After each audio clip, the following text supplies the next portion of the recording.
Salve os irmãos com a paz do Senhor. Amém, irmãos? Vamos orar, iniciar a nossa última aula. E essa aula vai ser menor, né? Porque logo após teremos aí a aplicação da nossa prova. Oremos. Senhor nosso Deus, nosso Pai, Senhor bendito, Senhor Deus eterno, Senhor Deus, em nome de Jesus Cristo, teu Filho amado, nós queremos te louvar, te agradecer por tudo. Senhor Deus, por essas aulas, ó Pai, deste módulo, Senhor Deus, que nós estamos encerrando aqui nesta noite. Senhor Deus, continua abençoando teu povo, tua igreja, Pai, também os alunos, ó Pai, aqui do ensino médio, e os alunos ali do ensino básico também, Senhor Deus, que estão tendo aula também nessa noite. Senhor Deus, estenda as tuas mãos de poder, dá-nos entendimento, nós te pedimos, como sempre, que o teu Santo Espírito é que seja o professor nosso, pois todos nós precisamos aprender. Pai, ser conosco, te pedimos, te agradecemos em nome de Jesus. Amém? Então vamos lá, irmão, pode se assentar. Teremos então a nossa última aula de número 5. O ministro e sua família. Continuamos falando aí, irmãos, um ponto de vista para o pastor. Mas, se não é para o pastor, é para aqueles que vão ser pastor. Ou para você também entender o que é a vida de um pastor. E depois vamos falar aí sobre o ministro, né? Hoje vamos falar sobre o ministro e sua família, contextualizando a família desse obreiro, tá? Já tivemos então as 5 aulas. Lição de número 1 foi o ministro e o chamamento. A lição número 2, chamamento e a preparação para o ministério. Lição número 3, o ministro, seu sustento e a vida de estudo. A lição número 4, o ministro, sua vida de oração e a esposa do obreiro. E encerramos hoje então com o ministro e sua família, a contextualização da sua família. Vamos fazer, irmão, como de costume, uma leitura da palavra do Senhor. 1 Timóteo. Hoje eu vou ser mais rápido aqui, por causa da prova, né? 1 Timóteo, capítulo 3. 1 Timóteo, capítulo 3, versículo 1 até o 7. Diz assim a palavra do Senhor. Esta é uma palavra fiel. Se alguém deseja o episcopado, excelente obra deseja, convém que o bispo seja irrepreensível, marido de uma mulher, vigilante, sóbrio, honesto, hospitaleiro, apto para ensinar, não dado ao vinho, não espancador, não cobiçoso de ganância, mas moderado, não contencioso, não avarento, que governe bem a sua própria casa, tendo seus filhos em sujeição, com toda a modéstia. Porque se alguém não sabe governar a sua própria casa, terá cuidado da igreja de Deus, não neófito, para que, ensoberbecendo, não caia na condenação do diabo.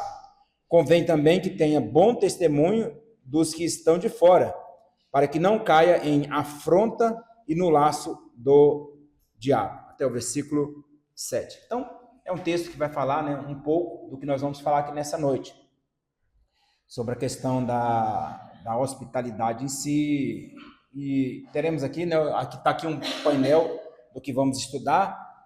Vamos ver aí, irmão, a primeira parte, são 2 aulas, né? O ministro e sua família, aí vamos ver as famílias do Antigo Testamento, seus erros e seus acertos, o enfoque do Novo Testamento sobre a família do ministro, Áquila e Priscila, exemplos de obreiros, e vamos concluir essa parte. Depois, vamos contextualizar a família do obreiro, né? Enfrentando as pressões do povo, enfrentando as pressões da consciência, enfrentando a pressão dos princípios bíblicos. Falaremos um pouco aqui sobre a questão de viagens, horários do obreiro com a sua família, né? E finanças, visão e espiritualidade, hóspedes e a questão da conclusão. Vamos lá, irmão. Então, ele começa aí o nosso comentarista, ele começa dizendo assim que ainda não se criou um substituto para a família. E não vai se criar, né? Eu acrescento aqui. Ainda não se criou e não vai se criar um substituto para a família. Por quê? É uma instituição que é de Deus, foi Deus quem criou, mas infelizmente o que nós podemos observar é a degradação da família nos dias. Se puder fechar, alguém puder fechar aqui. Então, irmãos, nós vimos aí que a família é a célula máter da sociedade. Acabou-se a família, acabou a sociedade. Não tem como, tá? Então, como eu falei aqui, serão 2 aulas. Na primeira parte, serão fornecidos alguns modelos de família do Antigo Testamento, extraindo-se dele exemplo positivo e negativo. Depois, estudará o ensino apostólico do Novo Testamento, com ênfase em uma família interessante, a família de Áquila e Priscila. Depois, irmãos, na segunda parte, vamos compreender vários tipos de pressões que sofrem a família do ministro. Vimos? Quase sempre, eu volto a dizer para os irmãos, estava conversando com os irmãos depois da aula, daquela outra aula, né? E eu falando, irmão, um pouco dessas manchas que eu tenho aqui, isso não é só do serviço de PM, não. Isso aqui foi também na frente de igreja. Tá? Porque o pastor não tem sossego. Não tem sossego. E hoje vamos falar um pouco sobre isso aqui também. Tem gente, inclusive, irmão, que pensa que o pastor não pode dormir. Né? Se chega assim, fala assim, se você chegar na casa do pastor, o pastor estiver dormindo, a pessoa fala assim, tá dormindo, pastor? Mas todo mundo dorme. Pois é. O pastor não está aqui, né, ainda, mas um dia eu saí da minha casa e passei na casa dele com o meu pai, para poder meu pai conhecer ele. Irmão, eu bati e buzinei, daqui a pouco sai o pastor, irmão, com a cara de sono. E ele estava totalmente assim, sem graça, e eu percebi, né, que a noite não foi muito boa. E, irmãos, naquele momento assim, eu estava numa alegria tão grande de apresentar o meu pai para ele, mas ele estava assim, ainda estava dormindo, irmão. Aí, foi assim, rápido, né, eu apresentei meu pai e já fui embora. Aí eu fiquei pensando assim, aí eu vim, me coloquei como um membro da igreja. Olha, eu trouxe meu pai, não sei o quê. Aí depois o pastor falou que não dormiu à noite, por causa do menino. Foi a noite toda, sem pregar o olho. Aí, quando conseguiu dormir, buzina lá na porta, né? E tem gente que não entende isso, irmão. É isso que nós vamos ver um pouco mais à frente sobre isso aí, tá? Então, tem muitas pressões, e não é só sobre isso não, tá? É outras questões também. E se defrontará com orientações práticas de como solucionar estes problemas, tá? Vamos lá. Então, irmãos, ele traz aqui a questão de algumas famílias do Antigo Testamento. Nós já falamos sobre isso aqui, algumas famílias, mas vamos reprisar algumas coisas aqui. Famílias, irmãos, que tinham tudo para ser certas, e foram certas em muitos aspectos. Mas teve erro nessas famílias. Teve erro. E ainda que a Bíblia possa não ter falado como uma dessas famílias aqui, pode ter certeza que eles tiveram problema, irmão, porque todo ser humano tem problema. E nós observamos aí, irmãos, que Hebreus, né? Quando você lê em Hebreus, você vai ver que lá não fala de erro dessas famílias. Você não vê. Lá é pintado como os heróis da fé. E a família lá, irmãos, é colocada como uma família praticamente perfeita, porque não tem problema. É igual no Facebook, né? No Facebook, hoje não é só no Facebook, não, é no Instagram, né? No Instagram e no Facebook. Não tem problema, irmão. As pessoas que colocam foto lá, todo mundo está sorrindo, todo mundo está fazendo pose, todo mundo está fazendo vizinho, mas, irmão, a vida de muitos ali está terrível.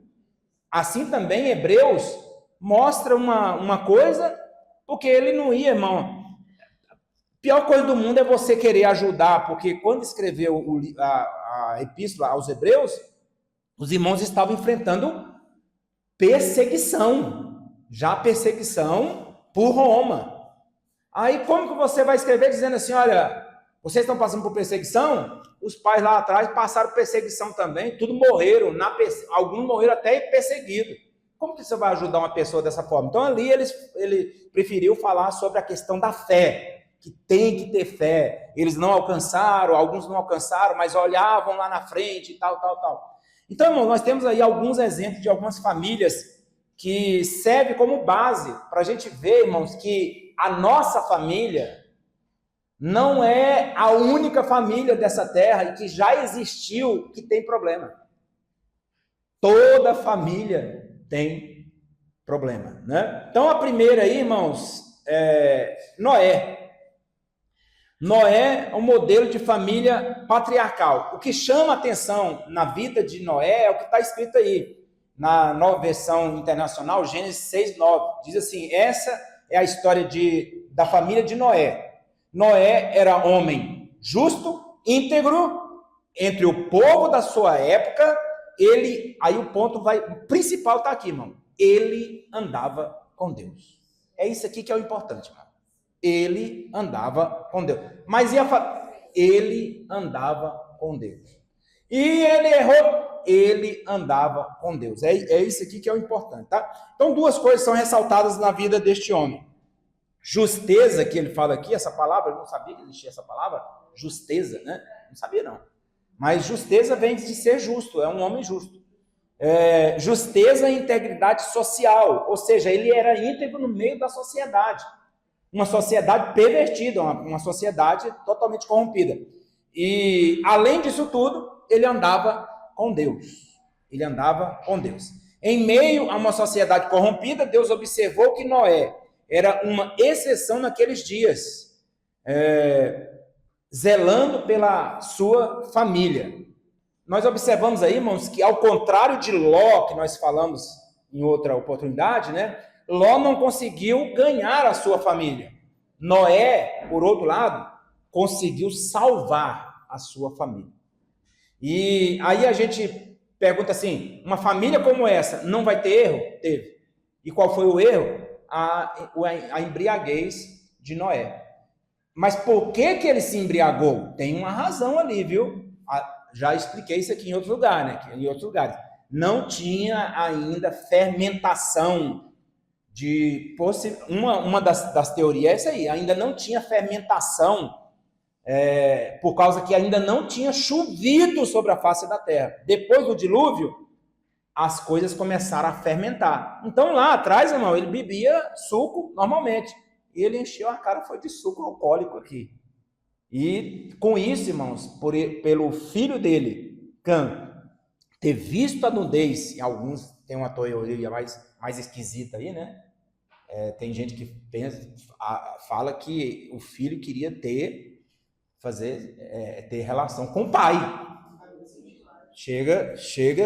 Alguns chegam a dizer isso aí, mano, mas isso aí, vamos ficar só com a Bíblia. Tá? Vamos ficar só com a Bíblia, tá?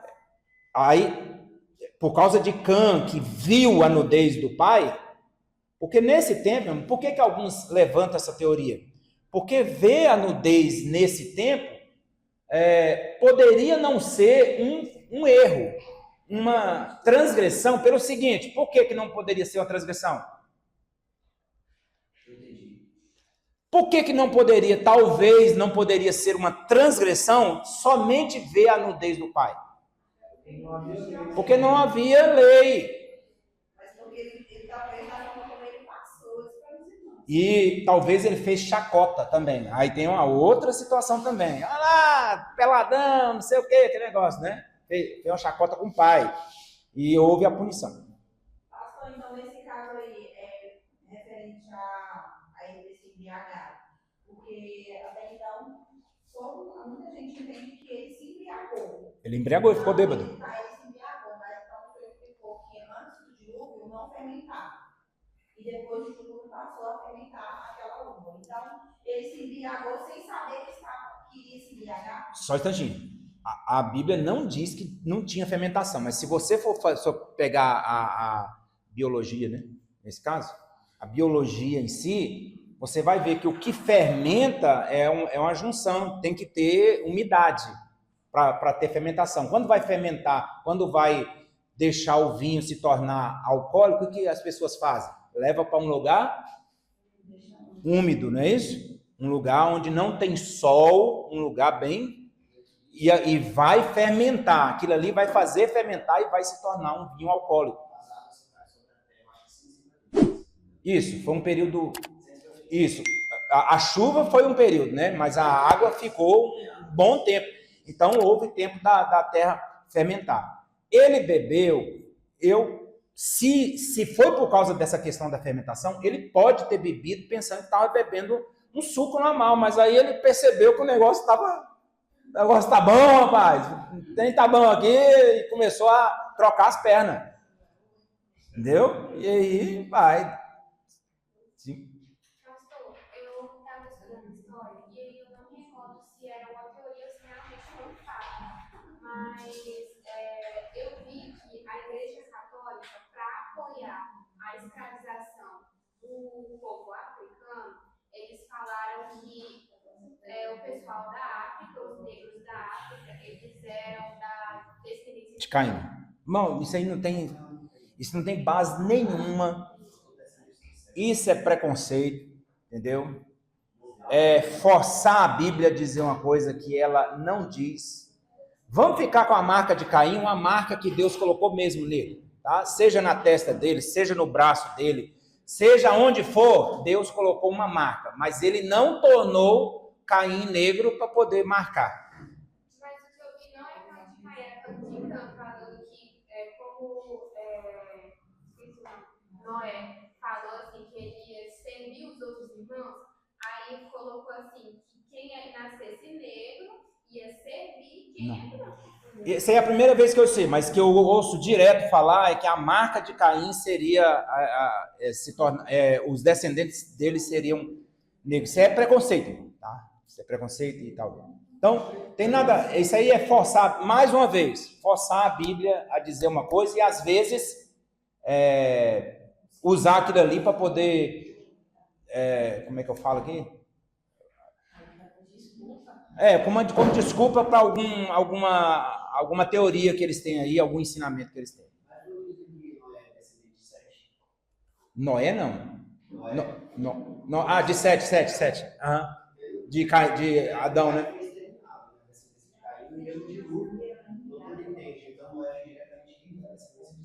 Sim, então isso é forçar, infelizmente.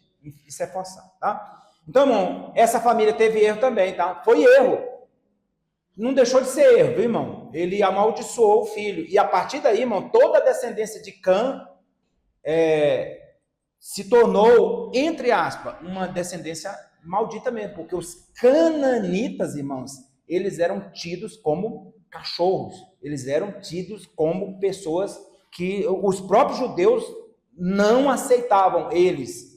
Quando falava sobre cananitas, eles consideravam como a pior espécie de raça, tá? Abraão, irmãos, também, não vou ficar muito sobre aqui, né? Ele foi chamado também, residia em Ur dos Caldeus, não sabe muito bem, saiu, houve uma promessa de te farei uma grande nação, te abençoarei e te engrandecerei o teu nome, tu serás uma bênção.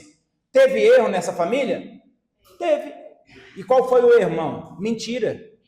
Ah, mas nesse tempo não tinha lei. Mas era mentira. Queira ou não queira, era mentira. Tá? Não tinha consequências como depois da lei vai ter.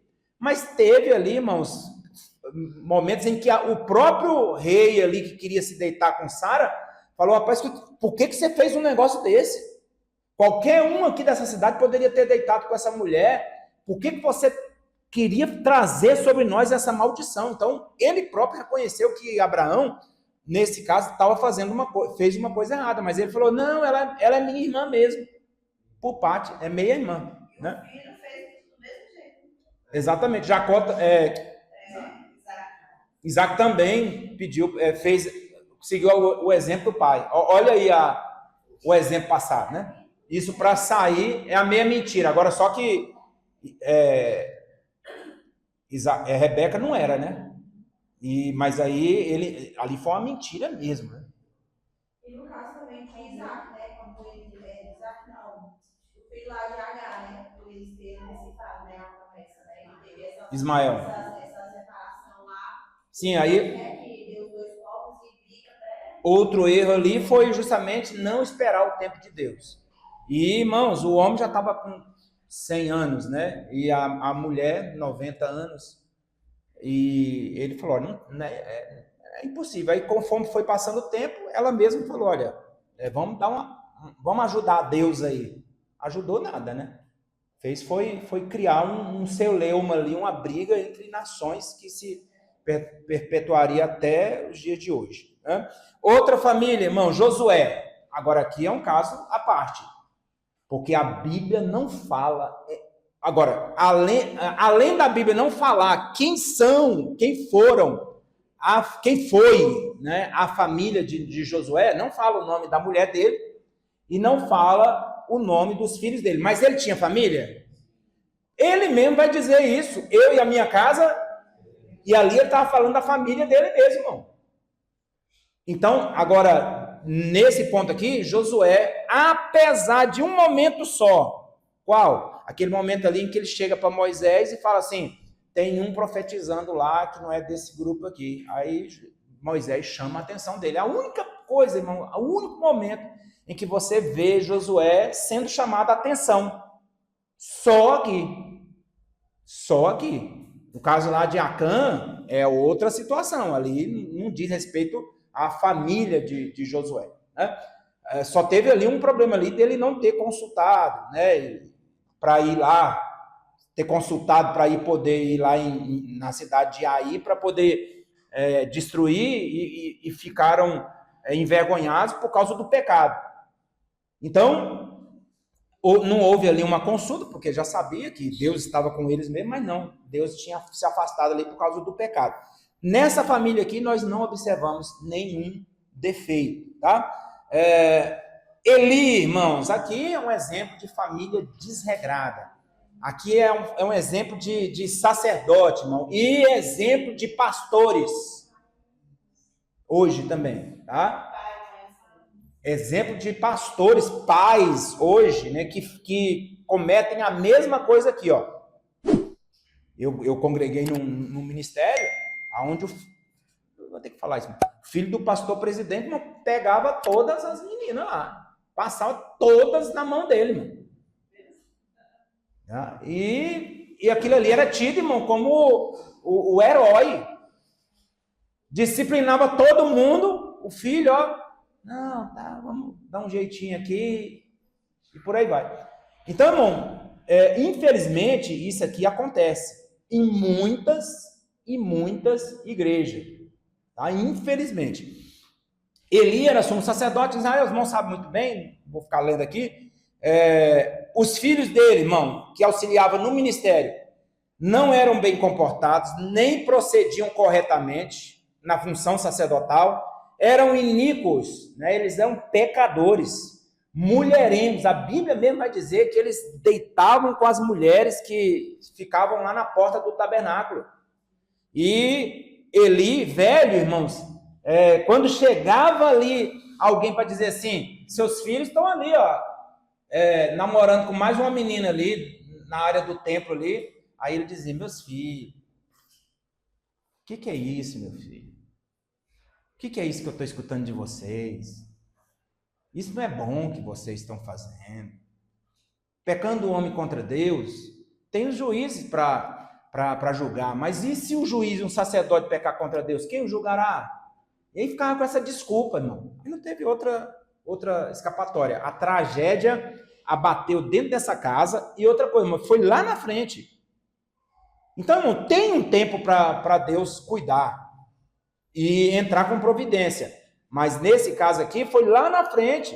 Eli já não estava bem das vistas mais, estava praticamente cego, estava gordo, porque a Bíblia diz que ele caiu da cadeira por causa da gordura dele, tá?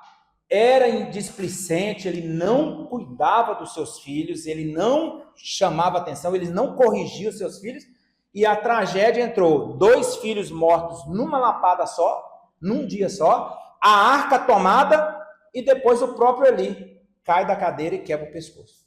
Então, irmão, é um exemplo de família que nós temos que nunca olhar e ficar pensando. Casados.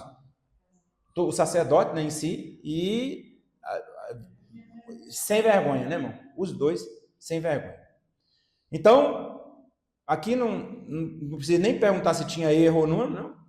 Uma família toda errada, né? Samuel, irmão, pai íntegro. Só que no final da vida dele, quando ele colocou os 2 filhos dele para ser juiz, o próprio povo, irmão, chegou para Samuel e falou: olha, os seus filhos não andam no caminho do Senhor como você anda.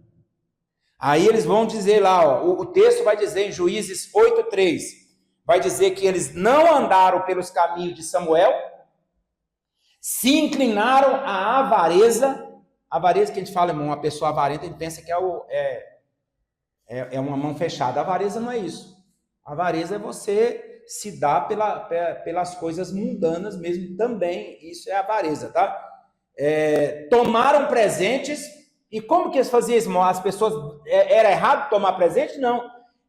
O termo vai dizer, eles tomavam presente, pervertiam o juízo contra os pobres. Ou seja, quem era rico era julgado, porque eles eram juízes colocados por Samuel, eles eram julgados por causa daquilo, né? Eles compravam sentença, na realidade. Eles eram juízes aqui nesse ponto, juízes para julgar as ações, mas quem desse mais ali, ele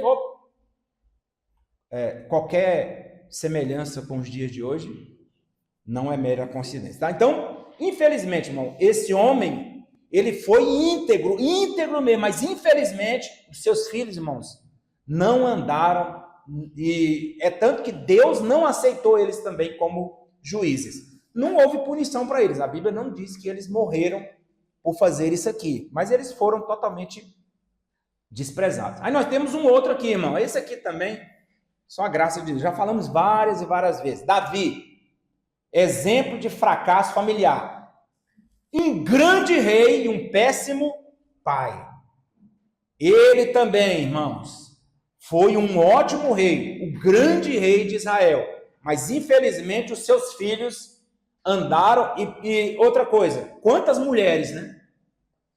A pessoa não dá conta de cuidar de uma mulher, irmão, Davi tinha mulher igual, e cada mulher, ele tinha não sei quantos filhos, e a Bíblia vai falar a relação dos filhos lá, irmão, era um batalhão. E irmão, e a gente entende muito bem com Jacó, que tinha problema lá em Jacó, com as suas esposas, aí seus filhos, por que não teria na vida de Jacó, de Davi também? Então, o Aminon se deita com a sua própria meia-irmã, um pecado gravíssimo, que deveria ser tratado como morte, ele deveria ser morto, o Aminon deveria ser apedrejado. Não, passar a mão na cabeça. E nós também observamos, né, que aí Absalão viu aquilo ali, falou, lógico, levaram para o rei não fez nada. Absalão falou assim, então tá bom, vão esquecer disso tudo aqui e eu vou matar o meu irmão. Pronto, não deu outro. 2 anos depois, irmão. Por isso que alguns dizem aí que a vingança é um prato que se come quente ou frio? É sempre frio. Você deixa todo mundo esquecer e depois você faz. Então, quando passou-se 2 anos, os dois, na amizade, irmão, aí Aminon é convidado por Absalão para ir em um banquete, e ele chega lá e fala assim, olha, quando ele chegar aqui, vocês matam um. E não deu outro. Matou, aí o Absalão ainda, aí o Davi, ao invés de tomar uma decisão também com Absalão, que era digno de morte também, nesse caso, era digno de morte também. Mas não, fica chorando e fica ali se lamentando, começa aí recebe Absalão de volta, Absalão toma o reino do seu próprio pai, Davi tem que fugir, lá na frente, Absalão, então, irmão, isso tudo por causa do quê? De um adultério. Somente por causa disso. O adultério de Davi trouxe isso, porque Natã vai dizer, você fez isso às escondidas, teu filho vai fazer às claras. Ele colocou as concubinas dele num terraço e praticava ato sexual com elas para todo mundo de Israel, ali de Jerusalém, ver o que ele estava fazendo. Davi fez as escondidas, ele fez as claras, e a parte mais pesada, vamos dizer, é essa: a espada nunca vai sair da sua casa. Então, irmãos, é um péssimo exemplo de pai. Davi foi um péssimo exemplo de pai. Tá? O enfoque do... Agora, como que a família, irmãos, ela é tratada já no Novo Testamento? O Novo Testamento abre uma página nova na história bíblica, pois na nova comunidade passam a fazer parte famílias de todos os povos da terra, não só o povo de Israel, irmão. Mas no Novo Testamento começa-se a entrar nesse meio, que agora é a chegada da igreja, é a fundação da igreja, começa-se a chegar pessoas de todos os povos. E com isso, irmãos, tem que ter algumas regras também, porque quem vem de fora vem com seus satanismos, vem com as suas práticas erradas lá. No Novo Testamento é totalmente diferente, algumas coisas têm que mudar. Das famílias do Antigo Testamento, deve-se imitar a fé que tiveram, mas para as famílias de hoje, o estudante deve analisar o conteúdo do Novo Testamento e o que os apóstolos exigiam de uma pessoa para que se tornasse líder de uma igreja.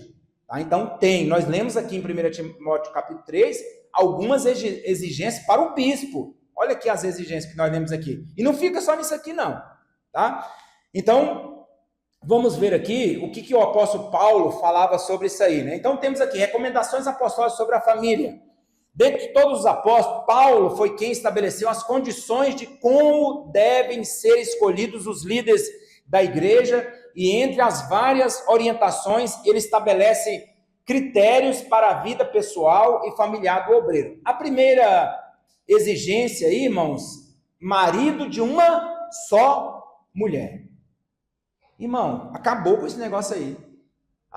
E por que no Antigo Testamento Davi tinha várias mulheres? Irmão, era tolerado.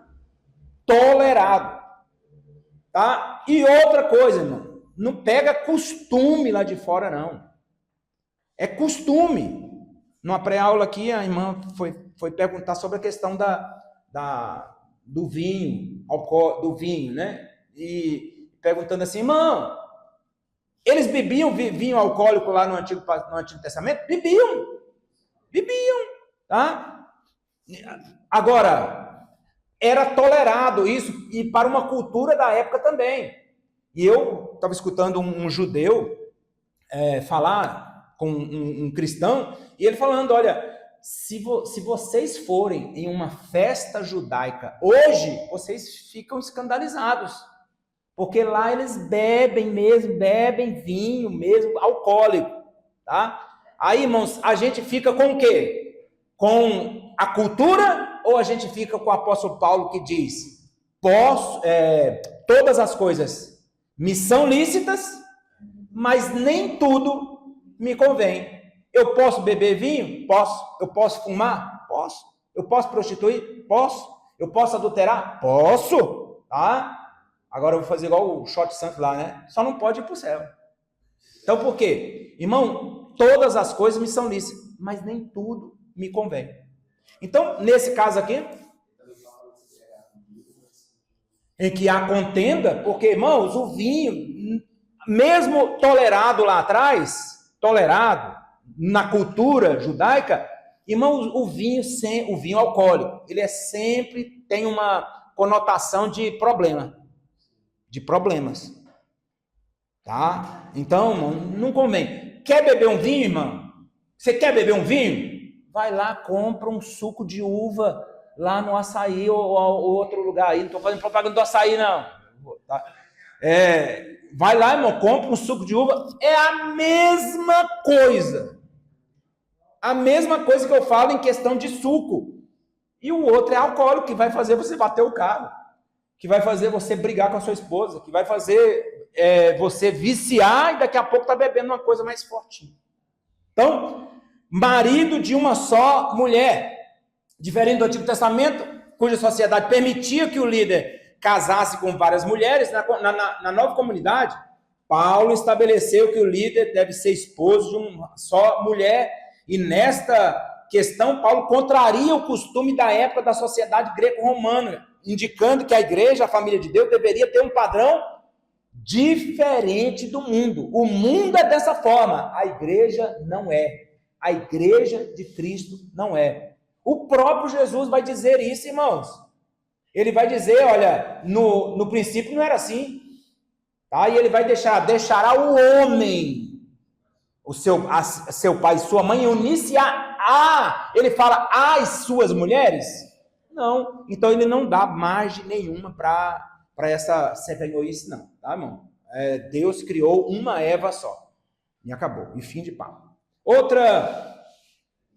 Outra exigência de Paulo, irmão, é que o líder, ele tem que ser o que o pastor, o obreiro, tem que ser o líder da família. Por isso que eu coloquei aqui, irmãos, esse carrinho aí, ó, e ali mostrando mesmo, porque é a direção da casa, tá? Paulo estabelece que o ministro tem que governar, dirigir bem a sua casa, criando os seus filhos sob disciplina, com todo o respeito, pois se alguém não sabe governar a sua própria casa, como que quer cuidar da igreja de Deus? É Paulo falando isso aqui. Se você não dá conta de criar seus filhos, se você não dá conta de criar, de dar educação ou cuidar da sua esposa, como que você vai cuidar da igreja de Deus? Isso aí é hipocrisia. Irmão, tem lugares aí que só a graça de Deus. Nós moramos em um lugar, lá no Penorte, irmãos, onde uma família lá, e o varão lá era presbítero da igreja, irmão, até viatura de polícia parava lá na frente. O povo, irmão, conhecia a família do presbítero lá como a família barraqueira da rua. Briga, irmão. Briga. E gritos e aquele negócio todo. Como que quer cuidar da igreja ainda? Como que quer dar uma palavra ainda? E não era à toa que quando ele ia lá trazer algum estudo, a esposa dele ficava desse jeito assim, ó. Sentada no banco, assim, fazendo assim, ó. Tipo, denunciando tudinho que ele... Então, irmão, tem que dirigir. Tem que dirigir bem. Tem que governar bem. Isso é exigência, viu, irmãos? E nós temos um exemplo de uma família no Antigo Testamento que aparece muito pouco, irmão, mas tem muita história para mostrar para nós. É esses dois aqui, ó. Áquila, não que seja esses aí, mas isso é só uma gravura. Áquila e Priscila. Ou Priscila e Áquila. Melhor Priscila e Áquila. Por quê? Porque a Bíblia vai mostrar Priscila sempre à frente de Áquila. Tá? Por incrível que pareça. Então, a Bíblia não fala, irmãos, que eles tinham filhos. Não fala os filhos de ele e seus filhos. Não fala. Parece, é o que parece, que era só o casal. Mas dois, irmãos, revolucionário o ministério de Paulo. Tá? E nós temos aqui algumas características da vida deles. Os irmãos vão ver aí no livro dos irmãos. Primeiro, eles eram peregrinos em busca de uma pátria. Quando eles estavam em Roma, eles foram expulsos de Roma pelo imperador Cláudio. Isso está escrito lá na Bíblia Sagrada, que eles saíram de Roma por causa da perseguição que Cláudio levantou contra os cristãos. Aí eles foram para onde? Para Corinto. Corinto, irmãos, ali eles fizeram um ótimo trabalho ali naquele lugar. E depois de Corinto foram para Éfeso. E ali em Éfeso, eles também trabalharam naquele lugar ali, cuidaram da igreja ali naquele local, e se tornou ali, irmãos, um local de grandes pastores que passaram por ali. Paulo foi um dos pastores que passou, e Timóteo também, e João também, né? E João foi praticamente o último que a Bíblia mostra, né? Em Éfeso. Então, eles eram peregrinos, mostrava, irmão, que eles não tinham um lugar fixo devido à perseguição, mas não é porque eles estavam saindo de um lugar que eles não podiam fazer a obra, né? Eles eram perfeitos na profissão. A Bíblia diz que os dois tinham a mesma profissão, fazedores de tendas. E aí, quando Paulo chegou, se juntou com eles na mesma profissão também. Hoje, né, tem tem marido que tem uma profissão, a mulher tem outra profissão. Mas nesse caso aqui, eles tinham a mesma profissão, trabalhavam no mesmo ramo. Eram perfeitos na sociedade, eles tinham um bom testemunho também. Eram perfeitos na hospitalidade, irmão. Eles receberam quem na sua casa? O apóstolo Paulo. Eles receberam ele. E vamos falar um pouco mais sobre a questão da hospitalidade no final. Perfeitos na missão do reino de Deus, tá? A Bíblia diz que quando Apolo ele se converteu, nós já falamos isso na lição passada, ele precisava de uma ajuda, além de ser um grande conhecedor do Antigo Testamento, homem tremendo mesmo assim no ensino da lei de Moisés, nos ensinamentos, mas ele precisava entender aquilo em respeito à obra do Senhor Jesus Cristo. E foram esses dois aqui, irmão, que discipularam um homem conhecedor, um homem inteligente. Foram esses dois aqui, mas não eram eles, né? Era o Espírito Santo na vida deles. Promoviam relacionamento entre os membros da igreja, tá? A Bíblia vai mostrar claramente que era na casa deles que tinha esse ponto de essa igreja, né? Fortes na vida da igreja local, companheiros de fé do apóstolo, irmão Paulo. Os irmãos vão ver aí que Paulo agradece a eles e vai chamar eles mesmo de companheiros de luta. E viviam a serviço dos santos, tá? E para encerrar essa parte aqui, nós concluímos que o ministro, irmãos, ele tem que ser, primeiramente, o pastor de sua própria família. Se ele não pastoreia a sua própria família, ele não vai ser pastor em lugar nenhum. Tem até um exemplo aí, né, não sei se ele fala no início aí, mas de um homem, ele conheceu esse homem aí, que ele vivia pregando fora, passava 15 dias fora, depois mais 15 dias fora, ficava uns 2 dias em casa e saía pregando por aí. Um dia, quando ele chegou, o filho dele olhou para a esposa dele e falou assim: mãe, quem é esse tio aí? Era o pai dele. Era o pai dele. E ele falou: quem é esse tio aí? O próprio filho já não conhecia mais o pai. E isso não é pastorear, viu, irmão? Deve entender também que é um profeta no seu lar. Também fala na revista aí que já é o terceiro casamento. Isso. Aí depois, a vida dele de tanto sair por aí, irmãos, aí já estava no terceiro casamento. O profeta, o pastor, o líder, o ministro, ele é o profeta do seu lar. Ou seja, irmão, o profeta, ele vê antes do tempo, antes da hora, ele vê com antecipação. Ou seja, o que está entrando dentro de casa, irmão, que é errado, o primeiro que tem que ver é o ministro, é o líder, o que tem de errado dentro da casa. Tá? Além de esposo, é um amante de sua mulher. Aí ele cita aí até um exemplo meio assim, meio pesado assim, diz que uma pessoa quando tem um amante fora quer dar tudo para ela. Mas não, a amante do ministro tem que ser a esposa. A única amante é a esposa. E ele tem que dar tudo para ela como daria se fosse nesse caso aí, né? Não usando esse termo grosseiro aí, mas dá o bom e o melhor para a sua esposa. Deve se sobressair também como modelo de pai.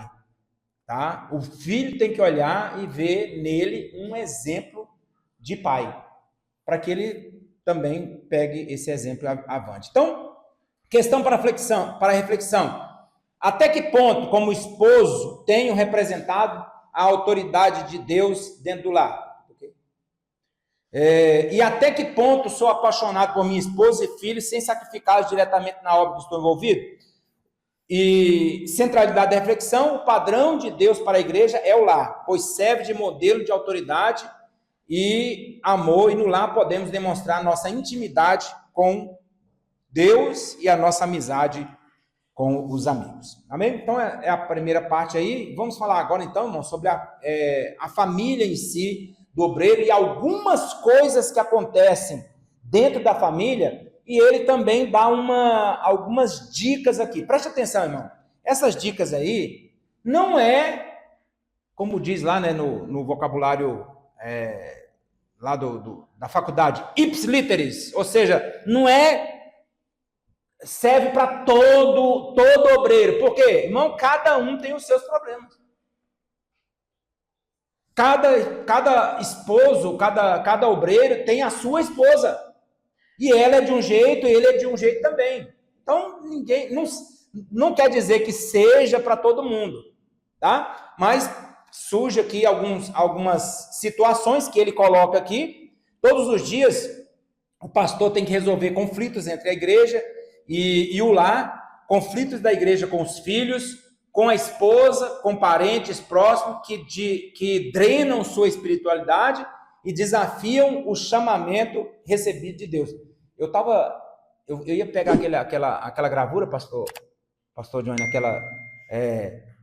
aquela que nós colocamos lá no grupo dos pastores, assim, pastorear não é estressante. Disse o pastor Paulo, de 25 anos, um senhor idoso, irmão, um velhinho. Pastorear não é estressante. Disse pastor Pedro, 25 anos. Irmão, não é estressante? É estressante, sim, tá? Porque o pastor não tem que cuidar, não é apenas dos problemas da igreja, ele tem que cuidar principalmente dos problemas da sua família. E juntar um com o outro. Tinha achado ele aqui. Sua pergunta. Pois é, eu ia colocar aqui. Você se dá para ouvir aqui? Não. Ser pastor é estressante? Não. E quantos anos o senhor tem? Fiz 28 anos. 28 anos, um velhinho caindo nos dentes. Depois eu vou colocar no grupo lá. E vamos lá, irmão.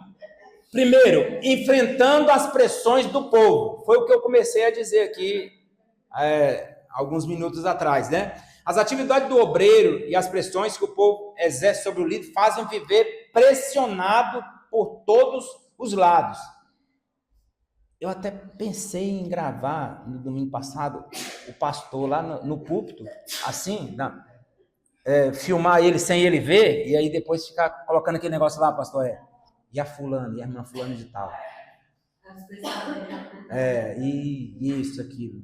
Ixi, tem que ir, problema lá. E a construção. E aí, será que esse mês vai colocar? Então, irmão, né? Então, se esse dedicar uma parte do dia para o estudo e a oração sem comparecer ao escritório da igreja, é tido como o quê? Como preguiçoso. Caso se dedique à visitação, costume herdado na atividade dos padres, exercia nas nossas comunidades, não terá tempo para estudar a Bíblia Sagrada também.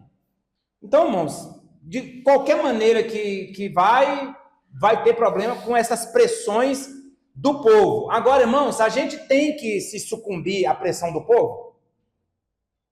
De maneira nenhuma, tá? E nós temos um cidadão aqui na Bíblia Sagrada que sucumbiu à vontade do povo. O nome dele era Saul. Tá? A Bíblia diz que ele não era para apresentar sacrifício, esperar Samuel, e quando ele está ali, vê que Samuel não tá chegando, ele apresenta sacrifício. Quando ele termina de apresentar sacrifício, quem chega? Samuel. O que você fez, rapaz? Eu vi que o povo estava impressionando, o povo estava me enchendo a paciência, aí eu apresentei sacrifício. Aí Samuel chamou a atenção dele. Então, cuidado com isso aí, irmãos. Há igrejas, como ele diz aí, igrejas clubes. O que são as igrejas clubes? Igreja, irmão, que existe grupos de pessoas para mandar no pastor.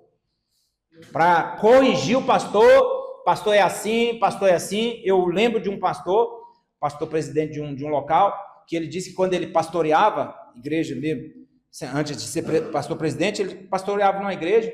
E aí, irmãos, chegou a igreja lá, irmão, estava assim, problema sério, alguns irmãos brigando. E aí, um dia pediram uma reunião com ele no gabinete. Aí chegou, irmão, um grupo aqui, daqui a pouco chegou um grupo e nenhum olhando para o outro. Aí ele falou assim, não, então, quem é o representante aí? Aí um pegou lá e falou, pastor, é assim, eles são assim, tal. Aí ele, nós estamos certos, pastor? Aí ele falou assim, vocês estão certos. Aí aí o outro grupo lá, ô pastor, não, espera aí, deixa a gente falar o nosso lado também. Aí falou, olha, é assim, eles são assim. Nós estamos certos, pastor? Aí o pastor, vocês estão certos. Aí, oi, pastor, como que negócio é esse? O senhor falou que eles estão certos e que nós estamos certos também? O problema está aqui, irmão. O problema está justamente nisso aqui. Todo mundo está certo. Ninguém está errado. Ninguém reconhece erro. Enquanto vocês continuarem desse jeito aqui, a igreja é que vai padecer com esses problemas aqui. Aí deu um arroxo neles lá, parece que a igreja melhorou. Então, irmão, tem que ter muito cuidado com esse problema aí, né? Eu coloquei bem aqui, ó. Vox Populi, Vox Dei. O que significa isso aí? Voz do povo, voz de Deus. Isso aí, irmãos, é uma frase lá da época medieval. Vox Populi, Vox Dei. Tá? Voz do povo, voz de Deus. Quantos já ouviram aí? Irmãos, a voz do povo é a voz de Deus. Irmão, se fosse. Preste atenção, a voz do povo foi que crucificou Jesus. Foi a voz do povo que crucificou Jesus. Por isso que o pastor, irmãos, ele não pode ir com esse negócio de voz do povo, não. Tem que ser a voz do Espírito Santo. Tá? Tem que ser a voz do Espírito Santo. Enfrentando as pressões da consciência, irmão. A igreja e os obreiros precisam entender que o pastor é de uma classe que não se enquadra nos regimes das leis trabalhistas. Isso é, ele não tem hora para começar e para terminar de trabalhar. Não assina cartão de ponto, o seu trabalho requer que se envolva na obra 24 horas por dia. O pastor que escreveu esse comentário aqui disse que 3 horas da manhã uma irmã ligou para ele e falou assim, pastor, eu tive um sonho aqui agora e eu estou querendo contar para o senhor o sonho. Ele falou assim, irmã, amanhã 10 horas a irmã me conta, eu agora estou dormindo. A irmã me ligou, me acordou para isso. Amanhã, 10 horas, a irmã me encontra e me conta o sonho. E vai dormir. Pronto, irmão, acabou. Tem que cortar isso, porque eu penso que pastor, eu estava falando no início aqui, pastor, pensa que pastor não dorme. Não pode dormir, não. E se chega lá, o pastor está com o olho inchado, ei, pastor, dormindo até agora, hein? Pastor dorme. É igual falaram, uma vez estava vendo na reportagem, no DFTV, aí falaram assim, estava conversando com o comandante-geral da PM, aí ele falou assim, comandante, a gente vê assim, algumas viaturas paradas em padaria, aí ele falou assim, PM também toma café da manhã, eles têm que tomar café da manhã, senão vão desmaiar. Então, a mesma coisa, irmão, é exigir coisa do pastor que parece que é um super-homem. Tem que ser um super-homem. Está pronto para tudo. Não baqueia, né? Não tem problema nenhum, é sempre alegria. Só vive rindo. Não tem problema não, irmão. Vai nessa, tá? Então, vamos lá. Então, irmão, olha, não tem carteira fechada, tá? Não tem um reloginho aqui para ele bater, tá? E por aí vai. Então, cuidado com isso aí, irmão. Não vamos transformar, mudar, querer uma coisa que nenhum ser humano dessa terra dá conta, tá? Porque assim, quem escreve esse livro é um pastor. Ele sabe muito bem o que ele vive, que ele passa. E as experiências que ele passou. Quem está ministrando é um pastor, sabe muito bem. E o senhor está ministrando para pessoas que futuramente podem estar na mesma situação. Ninguém está pintando aqui um céu azul que nunca vai ter tempestade. Vai ter tempestade. E se não, é aquilo que nós falamos lá embaixo, irmão. Infelizmente, o número de pastores se suicidando é grande. Tá? Então, tem que ter cuidado com isso aí. Infartando? Até mesmo... Infartando, nós vamos falar aqui uma razão aqui. Achar um Vamos falar sobre férias aqui agora mesmo. Né? Pastor pode tirar férias, não. Tá? Falava que o pastor ele só pode descansar na glória. Oh. Ou seja, vai morrer cedo, né? Só descansar na glória. Olha o pensamento. Irmãos, a solução aqui que ele dá aqui para a pressão do povo é, irmão, deixa o pastor dormir, irmão. Deixa ele dormir. E eu lembro, pastor, e um pastor também, a Eliette lembra muito bem disso aí. Um pastor também, presidente, ele falava assim, ele tinha um problema para resolver, sabe o que ele fazia? Ele deitava na parte da tarde e dormia 3 horas.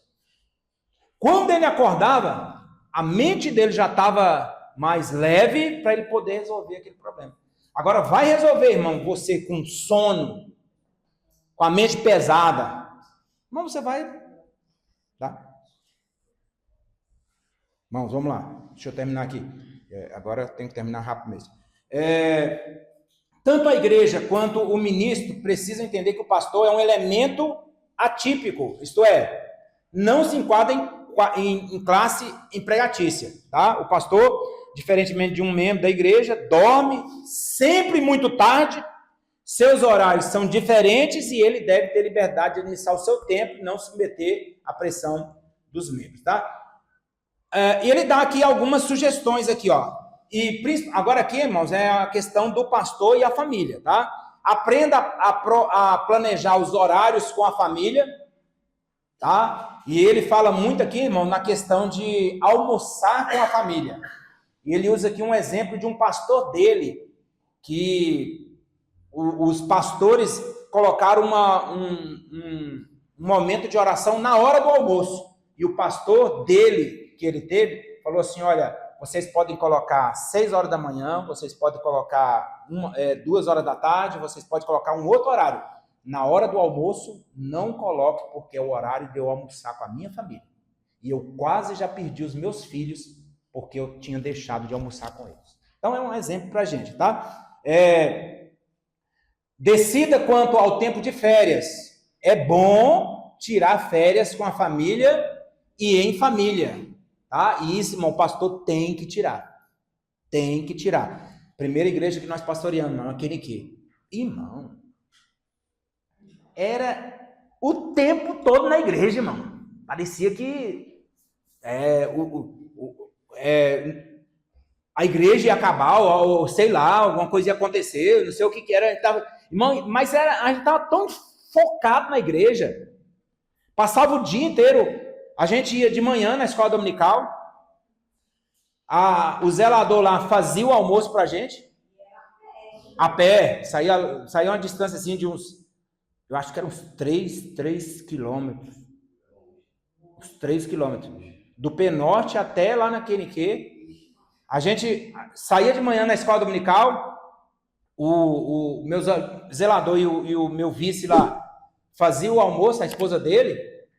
A gente almoçava, irmão, depois da escola dominical, ia fazer visita e a Eliette ia trabalhar com criança. À noite voltava, tinha vezes que a gente banhava lá na área da igreja e já ficava pro culto. 5 horas da tarde, 6 horas da tarde, joelho no chão, orando, irmão. Irmão, e foi uma toada tão grande, que ela começou a passar mal.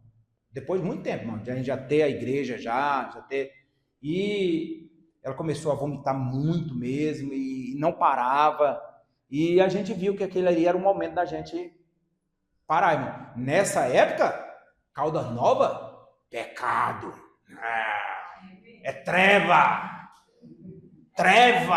tá, irmão? Não sabia o que era Caldas Novas, não. Sabia que Caldas Novas era um lugar de pecadores. Hoje eu não vejo a hora de ir. Quando dava vontade de tirar férias. Irmão, tivemos isso aí na experiência própria mesmo, tá? Reserve uma noite para a família, irmão. O que é isso aqui que ele sugere aqui? Irmão, aquelas brincadeiras joga um dado, de tabuleiro, né? Aquilo ali é bom, irmão, você brincar com a família, você brincar com a sua família, uma noite para você fazer isso aí, ele sugere isso aqui, os seus filhos vão ser criados muito melhor, tá? Enfrentando a pressão dos princípios bíblicos também. Tem um texto na Bíblia Sagrada que diz assim, olha, se alguém vem a mim e não aborrece, ou seja, tem alguma tradução que diz, amar mais a seu pai, sua mãe, mulher, filhos, irmãos, irmãs e ainda a própria vida, não pode ser meu discípulo. Pega isso aqui, irmão. Não, quero saber de... Não, filho não, é a igreja. Não, mulher não, é a igreja. E deixa a mulher de qualquer maneira, filho de qualquer maneira. E como conciliar isso, irmão, com esse texto? E que governe bem a própria casa, criando os filhos sob disciplina, com todo respeito. Pois se alguém não sabe governar a sua própria casa, como cuidará da igreja de Deus? Como conciliar isso? Se a Bíblia fala de um jeito lá, e aqui fala que tem que governar bem a sua família. Irmão, o texto que Jesus está dizendo aqui, eu não vou nem falar sobre a questão a solução do problema aqui, eu já vou dizer logo. O texto que Jesus está dizendo é aquilo, quando você aceita Jesus, e alguém diz assim, eu não te aceito mais como meu filho. Você vai escolher quem? Aborrecer. Isso é aborrecer. Tá? Isso ali nesse caso aí era as desculpas, né? Enterrar meu pai, deixa eu plantar, deixa eu colher, não sei o quê, né? Exatamente. Agora, ama mais a família, né? Então, irmãos, e onde fica também honra teu pai e tua mãe, para que se prolongue os teus dias na face da terra? Então, irmão, a Bíblia não está chocando com a própria Bíblia, não, tá? Isso aqui é uma questão de interpretação, igual diz aqui, ó, enfrentando a pressão dos princípios bíblicos, você tem que fazer uma exegese do texto. O texto vai explicar, você tem que saber definir o que está dizendo ali. Reflete sobre a esposa, irmão. Aqui vai ser algo que nós já falamos na lição passada. É aquela questão de que a mulher, muitas vezes, é pressionada. Porque o marido é pressionado, também a mulher é pressionada a cuidar de tudo, cuidar das irmãs, cuidar das crianças, cuidar do departamento social, cuidar de não sei o quê, e causa uma estafa também. É a mesma coisa que foi falada na lição passada. Irmãos, aí ele diz aqui algumas coisas. Viagens. Aqui, irmãos, é para o pastor que vive viajando. Viajando, que ele fala aí é o quê? Conferência, né? Pregando fora, passar alguns tempo fora. Tem que ter cuidado com isso, irmão. Tem que ter cuidado. Ele diz assim, olha, passou uma semana fora, passou 2 semanas fora, você tem que ter 2 dias para sua família, pelo menos. Tá? Porque você não tem um dia para sua família na semana, então passou 2 semanas fora, pelo menos 2 dias com ele, tá? Mas isso aqui é o pastor que vive viajando, tá? Nesse ponto aqui. Horários, aqui, irmãos, volto a dizer, é o horário na questão da família. Tem que se ter horários com a família em si, tem que saber ajustar isso aqui, tá? E é onde ele vai falar sobre a questão da refeição. Finanças, irmãos, é o maior problema, e o maior problema que pastores também passam, sabe por quê? Pastores que estão à frente de igreja, que o valor do que entra não é compatível, e aí, irmãos, eu tenho que viver pela fé, ele tem que arrumar um emprego, ele tem que fazer o quê? A obra sofre, e muitas vezes a família também sofre. Então, igrejas, ele dá aqui a solução. Igrejas precisam dar prioridade ao pastor e não à instituição. Porque ele é um ser humano, irmão. Tá? Então tem que olhar para a vida do pastor em si. Uma vez um pastor chegou para um pastor regional lá e falou que estava passando estava falando para os irmãos, alguns irmãos dizendo que ele estava faltando coisa dentro de casa. E chegou até o pastor regional lá, que ele estava passando fome. E aí ele chamou ele no gabinete e falou assim, que história é essa que eu estou... Você está passando fome? Ele falou assim, não estou passando fome não. Pois tem obreiro da sua igreja dizendo que você está passando fome lá. Então, não, tem que ter cuidado com isso, até mesmo o jeito de falar em si. Ele era pedreiro, não desfazendo da profissão de pedreiro de maneira nenhuma, mas muitas vezes é porque passa por algumas dificuldades, né, e fala para alguém que está passando dificuldade numa situação, a pessoa já está falando que o pastor está passando fome. Tá? Então, tem que ter cuidado com isso aí. Visão e espiritualidade. O pastor passa boa parte do seu dia lendo, conversando com as pessoas, orando, pesquisando, que leva a alcançar um grau de espiritualidade maior que o de sua esposa. Não é aqui inferiorizando a esposa, não. Mas isso também tem que ser tratado em si. E não tratar ela como algo, né, descartável em si, que ela tem menos potencial. É isso aqui que ele fala, tá? Soluções possíveis para tudo isso aí, irmão. Zelar pela comunicação entre o marido e a mulher. O ministro deve deixar este canal de comunicação desobstruído. Buscar tempo a sós, sem a presença dos filhos. Nesse caso aqui, deixa um dia os filhos com o pai, com os pais, e vai sair com a esposa, conversar com a esposa, né? É nesse ponto que ele está falando aqui. Cuidar do descanso pastoral, irmãos. Voltando pela questão lá de que tem que ter um descanso. Algumas igrejas têm trabalho de domingo a domingo, todos os dias, todas as noites. Aí o que causa, irmão? Estresse pastoral. O pastor não controla o colesterol. E, irmão, e pastor come muito. Come. E tem que comer mesmo. Tá? A gente come bem. Né? Aí os triglicerídeos, irmão, aumenta. Não faz nenhum esporte, não faz nenhuma caminhada, não pratica nada, irmão. E aí, o que acontece? Pastores ainda novos, irmãos, infartando. E doenças, tá? Vindo aí. E lá na frente, para jubilar um pastor em igrejas grandes, né, pastor? Para jubilar um pastor é difícil, irmão. É difícil. Eu tenho um amigo pastor que foi jubilado agora. Ele só tá o pó, irmão. Parece que eles deixam assim, eles vão deixando para ver se ele morre logo, né? Para ver se a gente não jubila ali para ter uma despesa a menos, né? Mas, irmão, o homem tá, olha, o vitiligo tomou o corpo dele todinho, todo. Tá com Alzheimer, e agora que jubilaram ele. Tá? Jubilar é dar um valor. Para ele, tá, irmão? Para a esposa dele? Não, ela que se vira, tá? Pode falar, que falou? Questão financeira, né? Isso. É um salário, irmão. Agora não pensa que é um salário, né? Uns 4 mil, 5 mil reais assim. Para ele é família. Entendeu? Não é, agora eu vou ganhar 15 mil reais. Depende da igreja também. Mas lá o ministério é muito grande. Problemas, irmãos. A questão de hospedagem, viu, irmãos? Aí nós não podemos esquecer que a hospitalidade não inclui. A hospitalidade aqui, irmãos, é receber pessoas. Nós não temos isso aqui na igreja, né, pastor? Pastores que vêm, passam 2, 3 dias. A gente não tem isso aqui, né, irmão? Mas há igrejas,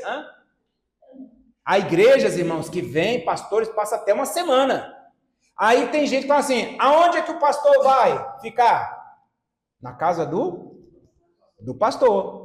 Aí, irmão, o pastor precisa sair, às vezes, ele é obrigado a levar o visitante, porque vai ficar ele e a esposa dele lá.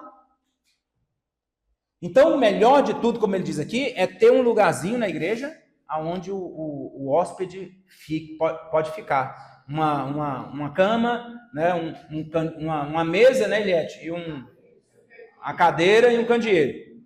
Rapidamente, eu recepcionei um casal de missionários, e eles vieram para passar o final do ano um tempo aqui, e falou que era 3 dias. Chegou 3 dias, a mulher se levanta profetizando, dizendo assim, eu só vou embora quando Deus mandar.